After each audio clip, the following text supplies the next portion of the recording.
Bang! Neeves knives. I'm Jared. My lovely wife Kara's busy, and this is a first impressions on the Tangram progression. Now, I've had this for a couple hours now, messing with it, so I'd give a good first impressions. This thing's only like $20. Now, I wanted to get one of these Tangram knives because I just got some Civivi knives. I've had the CJRB, and I'm trying to get a bunch of budget knives together to, kind of see, what's better from where, and, so on and so forth. And this is only around $20. And in my opinion, it has an amazing look to it. It's a full-size knife. It looks a lot like a Rexford.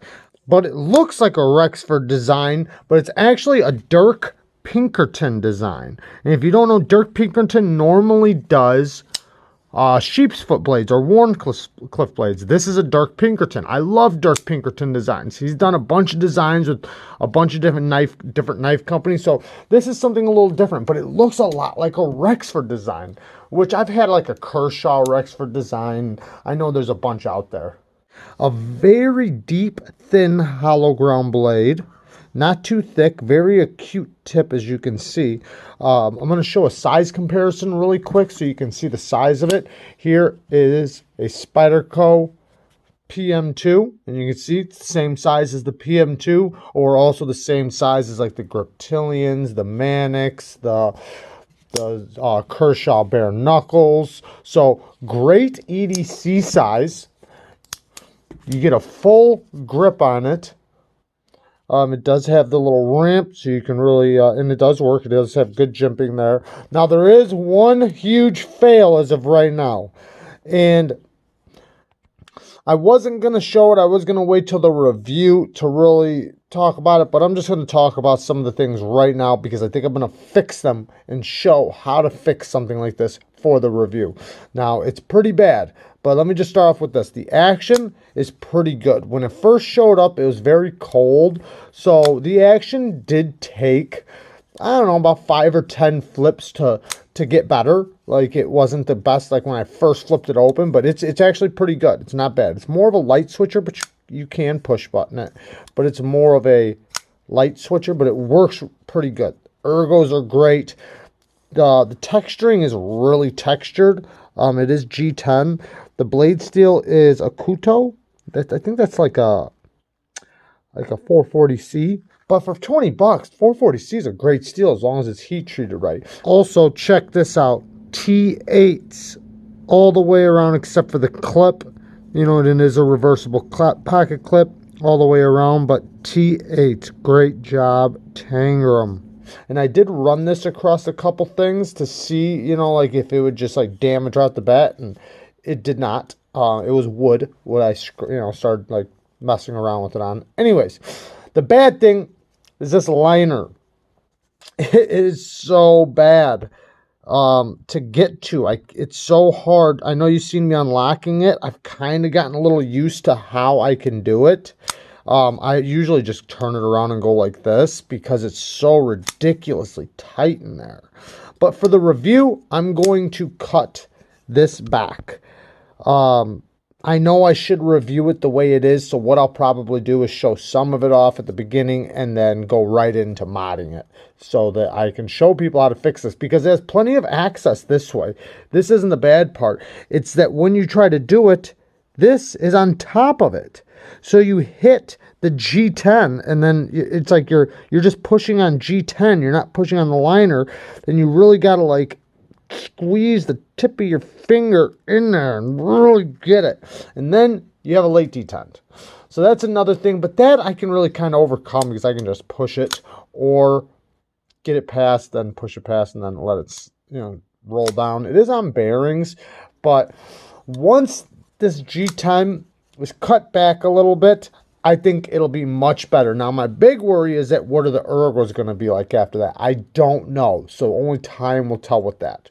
Another thing, this is a little grippy underneath the clip, but that's kind of an easy fix too. I don't know yet if it's these that are doing it or if it's just the texture, because it is pretty textured.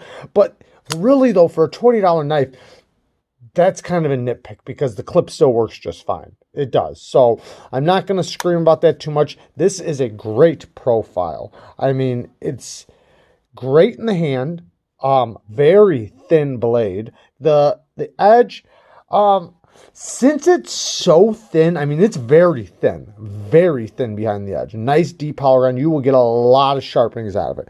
Choil, you can get about 3 good sharpenings out of it if you do not chip the edge. About 3 before it'll hit the plunge.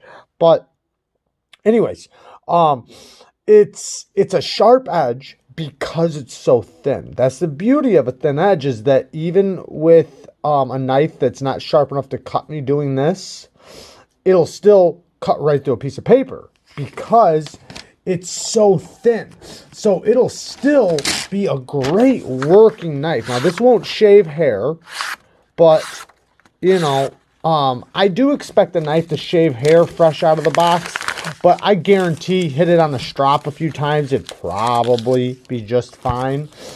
But yeah, all in all, for 20 bucks, it's not that bad. It's pretty much centered. Maybe it's a little bit off. It does have jipping down here, jipping back here, jipping back here. Lots of grip. Let me tell you, lots of grip. But the blade shape, and somebody turned me onto this on Instagram, and I was like, man, sold. I got to get that. When I seen that deep hollow grind, I said, yeah, I got to get that. For 20 bucks, I mean, and it's base, I think Kudo is 440C, basically. Let me know down in the comments if you know differently. I'm not that knowledgeable about it. And I know Kaiser Tangram, because, you know, Kaiser makes Tangram, is usually got really good action, and they usually make really good knives. So I didn't doubt that the knife wasn't going to be a good knife. It's just, is it, you know, worth 20 bucks? Is it worth 20 bucks? So all in all, as of right now, I would say yes, it is. But, you know, you have this major fail right there. But that's kind of easy to fix too. The question is the liner going to hurt afterwards? And if you don't have a problem with like liner locks being tight, you know, if that's not something that's a big pet peeve to you, then this might be right up your alley, you know, especially if you're a budget knife buyer. But for me, it's my biggest pet peeve for knives is access to the lock bar. That and then sharpening choils. So, you know, it's seems like a good knife. It is pretty solid. Very locked up, rock solid. I mean, everything's nice and tight on it. And like I said, I've been messing with it. Now, the bearings, I could feel them rolling at first, and I still kind of can. But what I did was I went like this for about 5 minutes, and it got very smooth. And I literally just did this for maybe not even 5 minutes, maybe like 3 minutes just doing this. And the bearings seemed to break themselves in pretty quickly, which was nice.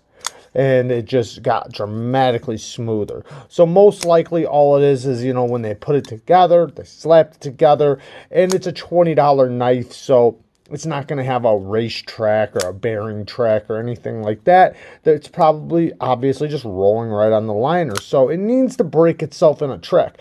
But this feels like a knife that after a while, it will get very smooth. You know, it's got a tight pivot right now, and it's still pretty smooth. Oh man, that liner sucks though. This jimping back here doesn't really bother me because, like I said, I kind of light switch it anyways. There's no jimping on the flipper tab, so the flipper tab's a little slick, but that's also something else. Like if you're the type of person that is good with a Dremel or with files or anything like that, or even sandpaper, you know, just sandpaper, you could do a lot of work to this thing. You could literally fix this, put a little texturing on there, and fix the clip, all with just some sandpaper in your fingers. So, you know, there are easy fixes on knives to make them incredible if they're not quite there, or if you have little nitpicks. So this will be a working project. I will show it in the review how to do some of those things. Now, do I think that this can compete with some of Civivi's stuff or Sencut stuff? No, I do not. I absolutely not. But we're also talking about half the price now. Does the grind? Absolutely. This grind absolutely competes with Civivi and Wii stuff. I mean, Let me just check it really quick. I'm going to tell you how thick it is behind the edge. You guys wouldn't believe it. You guys won't even believe it. 8 thousandths behind the edge right now. 8 thousandths. And if I'm wrong by anything, the max 10 thousandths. Mine are manual. But yeah, super thin behind the edge. I mean, you can see how thin the tip gets. Put it this way. Let's put it next to the PM2. So it definitely has an acute tip, you know. Or, you know, this is the kite fin. The wee kite fin. It's right there with the kite fin. Actually, it's a little thinner than the kite fin. So, I mean, it shows you how thin it gets behind this edge. So, deep hollow grind. And then this choil, like I said, you know, let's look at this really quick. Okay, so there's nothing stopping you from in the future making yourself a deeper choil. You know, you'll get a few sharpenings out of it, but you know what I mean. So, 4-way reversible pocket clip every single way. So, if you're left-handed, it'll also work. And if you're left-handed, this lock bar would be easier for you. Yeah, it's a lot easier left-handed because you're pushing in this way. I don't know. It's so, oh man, it's so hard right-handed though. But, you know, for a $20 knife, if you have to spend 15 minutes, 30 minutes, an hour even, you know, putting a little bit of work into it to make it perfect, big deal in my opinion. You know, I like making knives mine, so I don't have a problem with that. But this thing, yeah, it feels pretty damn solid for 20 bucks. Like I said, I don't know if that lock bar wasn't like that. I would right now say that it competes. The action isn't as good as a Civivi or a Wii, but it's still damn good. Like you see, it's